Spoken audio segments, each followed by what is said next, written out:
आज आपण तहसीलदारावरती मोर्चा काढण्याचा मोर्चा काढला. भारतभरामधले 12.5 लाख केमिस्ट आज अखिल भारतीय औषध विक्रेता संघटनेच्या आव्हानानंतर एक दिवसाचा लाक्षणिक बंद पाळतायत. त्याचं निवेदन द्यायला आम्ही तहसीलदार कार्यालयामध्ये आलो होतो.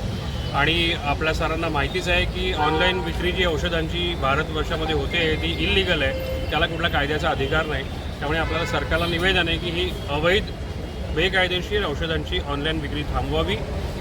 मेगा यूज डिस्काउंट्सचं जे वॉर आहे त्याच्यामुळे कुठेतरी सबस्टँडर्ड औषधं घुसत आहेत, त्याला थांबवावं. आणि घरपोच औषध देण्याचा जो GSR गव्हर्नमेंटनी कोविडच्या काळात आणला होता त्याचा वापर काही स्विगीसारखे औषधी अन्नासोबत पोहोचवण्याचा जो काही मेळ यांनी घातलेला आहे त्याला जो विरोध आहे त्याकरता आम्ही निवेदन दिलेलं आहे. आणि आम्ही आज 12.5 लाख भारतातले केमिस्ट या बंदमध्ये सामील आहोत. कल्याण डोंबिवलीमध्ये किती केमिस्ट आहेत आणि कल्याण शहरामध्ये 800 केमिस्ट आहेत आणि डोंबिवलीमध्ये पण 800 केमिस्ट आहेत. KDMCमध्ये आपण म्हणू 1500 ते 1700 केमिस्ट आहेत. त्यांचा कसा प्रतिसाद आहे या संपाला? उत्स्फूर्त आणि 100% प्रतिसाद त्याच्यामध्ये आहे. 100% प्रतिसाद.